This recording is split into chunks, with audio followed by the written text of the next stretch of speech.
नमस्कार. श्री स्वामी समर्थ सर्वांना. संकष्टी चतुर्थीच्या तुमच्या सर्वांना खूप खूप हार्दिक शुभेच्छा. आज सोमवार रोजी संकष्टी चतुर्थी ही आलेली आहे. संकष्टी चतुर्थी ही गणपती बाप्पांना समर्पित आहे आणि आज सोमवार आलेला आहे. सोमवार हा भगवान शंकरांना समर्पित आहे.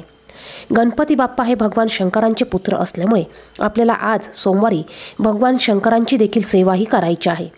याचबरोबर आपल्याला गणपती बाप्पांची पूजा अर्चना देखील करायची आहे. ही संकष्टी चतुर्थी सोमवारी आलेली आहे आणि त्याचबरोबर वर्षातली पहिली संकष्टी चतुर्थी आहे.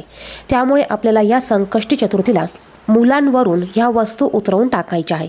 यामुळे मुलांची प्रगती होणार आहे. मुलांच्या प्रगतीत जर का कोणत्या अडचणी येत असेल, मुलं ऐकत नसेल, चिडचिड करत असतील, मुलं राग करत असतील, मुलं अभ्यासात हुशार असतील परंतु काही कारणास्तव ती अभ्यास करायला नको म्हणत असतील, तर अशा सर्व गोष्टींसाठी तुम्हाला ह्या वस्तू मुलांवरून उतरवून ह्या टाकायच्या आहे. ह्या वस्तू तुम्हाला ह्या संध्याकाळी उतरवून टाकायच्या आहे. संकष्टी चतुर्थीच्या दिवशी तुम्हाला गणपती बाप्पांची ही पूजा अर्चना करायची आहे. सकाळी गणपती बाप्पांना तुम्ही पाण्याने अभिषेक घाला. हे तीर्थ तुम्ही मुलांना प्यायला देऊ शकतात किंवा पिण्याच्या पाण्यामध्ये टाकू शकतात. त्यानंतर गणपती बाप्पांना हळदी, कुंकू, अष्टगंध, धूप, दीप, अक्षदा, फूल तुम्हाला अर्पण करायचं आहे. गुळ खोबऱ्याचा नैवेद्य दाखवायचा आहे. शक्य झाल्यास लाल जास्वंदाचं फूल आणि दुर्वा तुम्हाला तुमच्या मुलांच्या हातून गणपती बाप्पांना अर्पण करायचे आहे. याचबरोबर बघा, शक्य झाल्यास दिवसभरात तुम्ही एक वेळा तरी गणपती अथर्वशीर्षाचं पठण करायचं आहे. शक्य झाल्यास मुलांकडून तुम्ही गणपती अथर्वशीर्षाचं पठण करून घेऊ शकतात. यामुळे देखील मुलांच्या बुद्धीमध्ये वाढ होते. प्रत्येक संकष्टी चतुर्थीला तुम्ही मुलांच्या हातून गणपती बाप्पांना पाण्याने अभिषेक घालून घेऊ शकतात. अभिषेक घालत असताना गणपती अथर्वशीर्षाचं पठण तुम्ही करून घेऊ शकतात. यानंतर आपल्याला हा उपाय संध्याकाळी करायचा आहे. संध्याकाळी आपल्याला गणपती बाप्पांना धूप, दीप, अगरबत्ती लावायची आहे. शक्य झाल्यास शुद्ध गाईच्या तुपाचा दिवा तुम्हाला लावायचा आहे. त्यानंतर तुम्हाला हा उपाय संध्याकाळी 5-6 वाजेनंतर करायचा आहे. या उपायासाठी तुम्हाला 7 लाल मिरच्या घ्यायच्या आहे. थोडंसं जाड मीठ घ्यायचं आहे.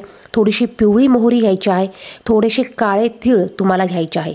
आणि या सर्व वस्तू घेऊन तुम्हाला मुलांना पूर्व पश्चिम एका दिशेकडे बसवायचं आहे आणि त्यानंतर या सर्व वस्तू तुम्हाला मुलांवरून 7 वेळा उतरवून घ्यायच्या आहे. मुलांच्या डोक्यापासून ते पायापर्यंत तुम्हाला 7 वेळा ह्या वस्तू उतरवून घ्यायच्या आहे. मुलांना असलेली बाधा, मुलं जर का ऐकत नसेल तर ह्या सर्व गोष्टी नष्ट होऊ दे असं तुम्हाला म्हणायचं आहे. आणि ह्या वस्तू 7 वेळा उतरवून घेतल्यानंतर या सर्व वस्तू तुम्हाला एका मोठ्या पंतीमध्ये घ्यायच्या आहे आणि थोड्याशा कापराच्या वड्या टाकून या सर्व वस्तू तुम्हाला ह्या जाळून टाकायच्या आहे. बघा, यामुळे मुलांना लागलेली किरकिर, लागलेली नजर, दृष्ट किंवा इतर गोष्टी, इतर दोष हे नष्ट होणार आहे. तुम्ही हा उपाय लहान मुलांपासून ते मोठ्या मुलांपर्यंत करू शकतात. तुमच्या घरात जितकी मुलं असतील तितक्या मुलांसाठी तुम्ही हा उपाय करू शकतात किंवा जर का एखादं मूल जास्त त्रास देत असेल त्या मुलासाठी तुम्ही हा उपाय करू शकतात. तुम्ही जर का गावाकडे राहत असाल, तुमच्याकडे जर का चूल पेटवत असेल तर तुम्ही हा उपाय केल्यानंतर ह्या वस्तू उतरवल्यानंतर ह्या सर्व वस्तू तुम्ही चुलीमध्ये टाकू शकतात. किंवा जर का तुम्ही घराच्या बाहेर एखादा जाळ केलेला असेल तर त्या जाळामध्ये तुम्ही ह्या वस्तू ह्या जाळून टाकू शकतात. तर या पद्धतीने तुम्हाला मुलांची दृष्ट काढायची आहे. हा उपाय तुम्हाला मुलांसाठी आवर्जून करायचा आहे. यामुळे काय होणार आहे बघा, मुलांच्या अवतीभोवती असलेली निगेटिव्ह ऊर्जा ही नष्ट होईल. मुलांना जर का दृष्ट लागली असेल, कोणाची नजर लागली असेल तर ती निघून जाईल. मुलं जर का ऐकत नसेल, चिडचिडपणा करत असेल तर त्या गोष्टी कमी होतील. यानंतर तुम्हाला गणपती बाप्पांना प्रार्थना करायची आहे की तुमच्या मुलांसाठी तुम्ही ज्या कारणासाठी ही गोष्ट करत आहात ते कारण तुम्हाला सांगायचं आहे. ती गोष्ट पूर्ण होऊ दे किंवा ती गोष्ट निघून जाऊ दे अशी प्रार्थना गणपती बाप्पांना करायची आहे. तर अशा पद्धतीने हा उपाय तुम्हाला संकष्टी चतुर्थीच्या दिवशी करायचा आहे. प्रत्येक संकष्टी चतुर्थीला तुम्ही हा उपाय करू शकतात. व्हिडिओमध्ये सांगितलेली माहिती आवडली तर व्हिडिओला लाईक करा, त्याचप्रमाणे शेअर करा.